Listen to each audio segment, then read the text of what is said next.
Do you know what the AD in AD Curato stand for? Let's find out.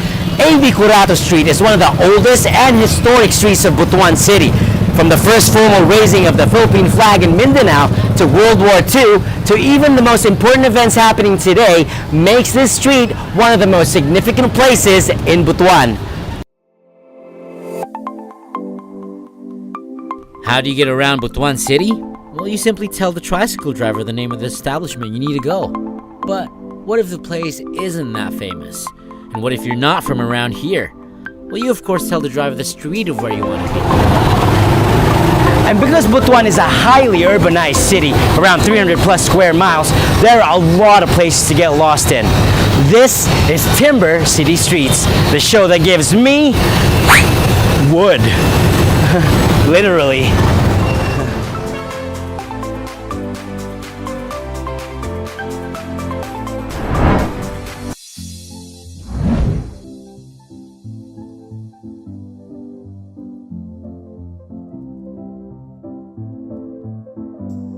AD Curato Street was named after a former assemblyman and the first Filipino governor of Agusan back in 1923. Historically, its original name is Juan Luna Street, after the Filipino painter and political activist of the Philippine Revolution. From south to north, AD Curato Street adjoins F. Durano Street, Noli Me Tangere Street, T. Sanchez, and then JC Aquino Avenue. The street is a commercial neighborhood in which both residential houses and businesses, government, and educational establishments are found. AD Curato was a city center of Old Butuan. Some old establishments and buildings found along the street dates back in the 1950s, and those that were older were perished by fires and by World War II. The northern side is just filled with a variety of business establishments such as pharmacies, small clothing shops, grocery shops, restaurants, clinics, jewelry and antique shops, bakeries, and eateries. Gingona Park is a historic area which was named after Teofisto Hamora Gingona Sr., the first governor of the undivided Agusan province from 1913 to 1917.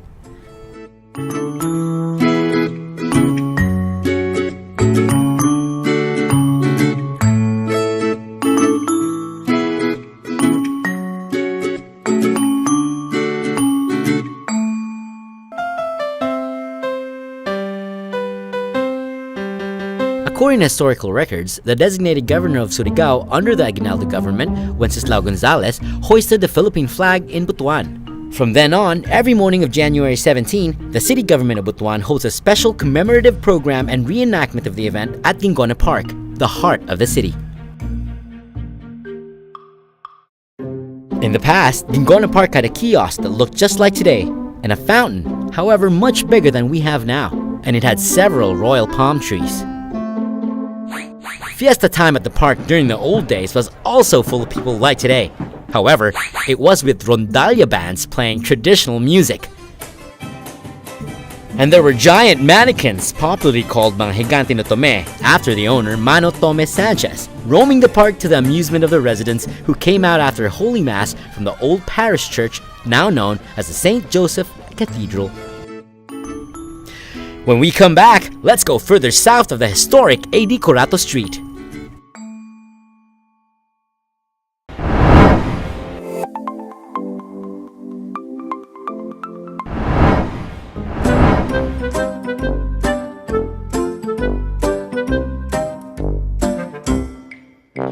Like the northern part of AD Curato Street, there are some commercial establishments in the south part of the street too. There are several eateries like House of Beef, Barbecue Central, Cafe Central, and Maring's Barbecue.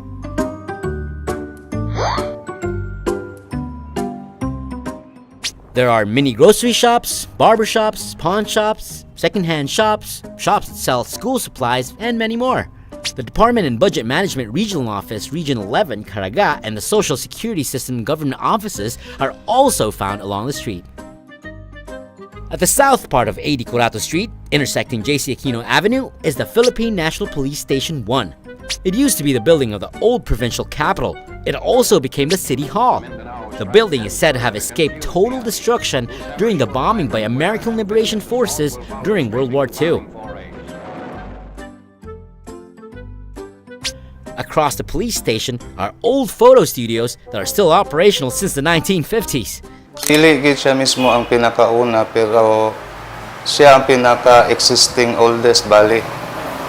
Kay before ani napay duha sa kuan tong photo art o pole studio. Na-establish ni 1959 sa akong lolo ug lola na kuan diri sa kuan. So diri sila na plaster and then hinay-hinay lambo na kaning na-establish nila tarong na plaster nila ug na kuan gid nila nga ang araw na maintain nila ang quality po sa iyang picture niya. Kani siya nga photo ang pinaka kuan ako kay nakita gid ako kung unsa ang Butuan before ug karon. Nya kita po nato nagsakay gid sila kuan baroto or something kuan speedboat walay makina. Nya ang background niya plaza. Kaya ang plaza ko to noon sa ilang time, mo na tabuan. Every Sunday, every kuan kung nasulay ibaligya diha sa plaza. Nya once pag mubaha pod ang Butuan, kasagari pod mubakwit diha sa plaza. Kay pinakaubos man gud ni siya nga level valley. Mao ni siya nga photo ang kuan medyo karaan nya mas guwapo pod og kuan ba ang iyang makita na to ang iyang history. Ang the only lang nabilin is kini 135. Kasagari to nuna magdepende gid sa amoa sa studio or sa photographer kay mas experience man mi. Mo yung kinsa kong ganahan mas prefer gid ko to nuna. Kaya ang quality sa picture, quality sa kuan nya ang pag nagi art ba kung atong ibutang nagi art. Nuna akong lulog lula nagit sila carpenter. Kung moingon sila og mao na yung kuan ay bahay kubo or balay or nay punuan.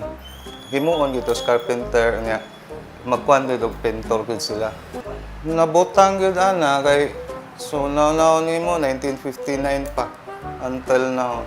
Gikan pa sa akong lulo og lula yung ani. So makaingon gid ko kuan maka-witness gid siya unsay kalambuan ang Butuan.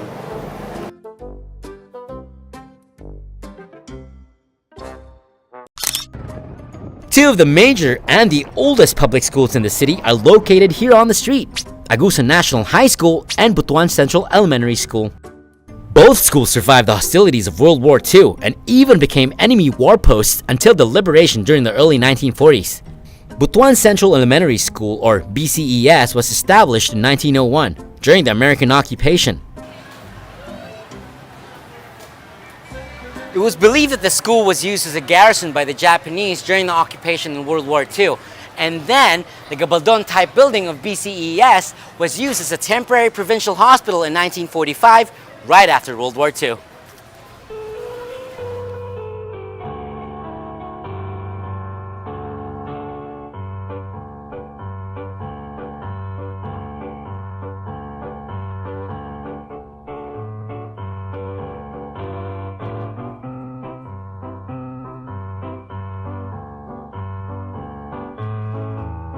The Japanese occupation was a significant event in Butuan history. It left behind this unusual-looking landmark in the vicinity of the school, a long-forgotten secret of the past. It used to be a fountain that you can find underneath the old school bell. It was reported that a few Japanese people used to visit the fountain regularly, supposedly to pay their respects to the Japanese soldiers who were stationed here in the city during World War II. Hopefully, in the near future, this important landmark can be properly recognized. Meanwhile, Agusan National High School, back when it was still called Agusan High School, started in Cabadbaran way back in 1919. It moved here to Butuan in 1921 and to educate more students, where then it became an extension of Butuan Central Elementary School.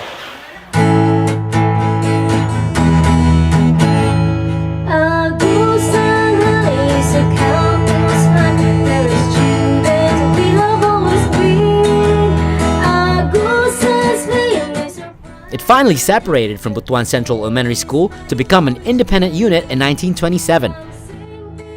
AHS was then manned by just 6 teachers, including the principal, with an enrollment of around 268 students.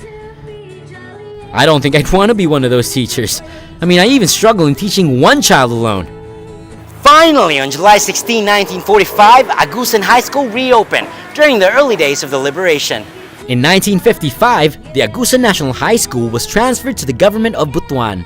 Did you know that the provincial jail was then located on this Agusan High School area?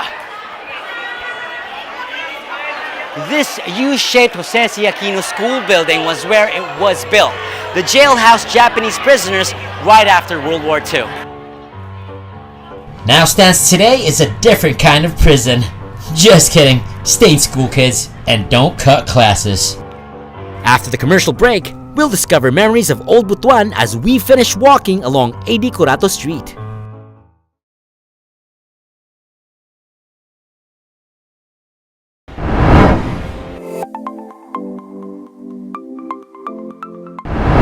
According to this historic photo of an aerial view of Butuan City, there are 3 major landmarks that you can clearly see.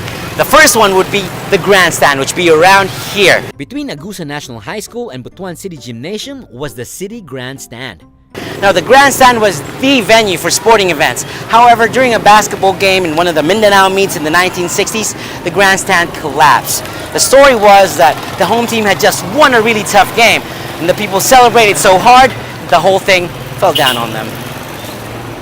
Next to it is the Butuan City Gymnasium, and behind them is the BCES ANHS track field or playground.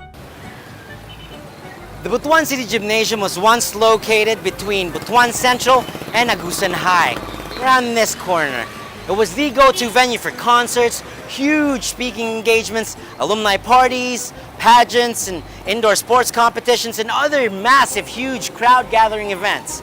Unfortunately, however, it burned down in 2006 due to faulty wiring. But don't be sad, because in its place stands the special education classrooms of BCES. The huge ANHS track field or city playground was the venue for what else? Sports. Notably, it was where ANHS students have their Citizen Army training, or CAT in short. Today, classrooms for the senior high school stands on what was the former track and field.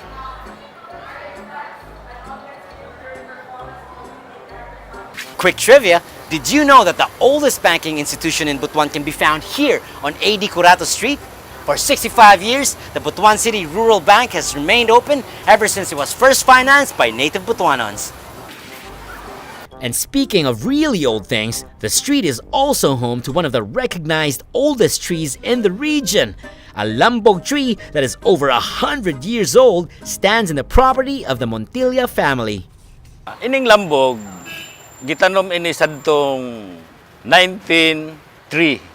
So, sa karon na panahon, 121 years old na siya. Since sa una sa mga parents pa nila, gaistoryahon na nila sa ila na ang lambog tree, wa pa kamo, yaon na iyan. Then, na kuan sa history sa akong uncle, na sumuto na prove na centennial tree siya. Akong lolo sa itong una, farmer siya, mahiligid siya magatanom. Tapos, miibogid siya sa ning prutas kay perti baka mayumo. Amura ini siya hong makupa, pero malahi, maitom ang unod. Tapos, madyaw isab ini hinangon nga wine o candy. Ang bark aning lambog, kung imo siyang ipapakuluan sa tubig, pwede siya imnon para mawala ang sakit sa tiyan. Mo nang isa nga purpose na pigatanom ini hong lolo ko tungod sa ni ang bark niya na naibinipisyo sa atong panglawas. Actually, kini siya nga lambog, miagi ni siya og duha ka sunog. First, World War II. Then second, last mga 1976. Then ni-survive gyapon siya tungod with the care of our family. Then ang roots pud niya misprout na along. So, mo nang mi-survive gid siya. Si Congressman Banaag, siya ang nag-recognize yun as a speaker. Nya, kuan pa to si Juboy Aquino adto, councilor. Then Lawrence Fortun ug naay mga donors. Ang among mga neighbors, makakita sila og dako nga tao nga itom na naa diri sa taas. Pero kami diri sa gasulod, dili may makakita. Hatag ni sa amo og swerte kay ang among pamilya buo. Walay broken family. Then gahatag pud siya og kaugmaon sa mga kaapuhan ni Hermenegildo Villanueva Bacalo. Mo nang isa na naghatag og laki sa amo. Wow! So old age isn't the only thing that extraordinary about that tree. But I would like to have its endurance. And I wonder if its berries taste as good as Mr. Bobby Montilla said. Maybe I should visit them when it starts bearing fruits. But definitely not at night. I don't want to risk seeing the dark spirit of the Lambog. After my long walk on AD Curato Street, I realized that it's actually the perfect street that preserves the ancient traditions of the past while constantly changing towards the future. It's one of the busiest streets in Butuan, yet also one of the most historical streets in the whole of the city. And that's absolutely amazing. And to end the episode properly, the AD in AD Curato is actually Apolonio Dagani. And now you know.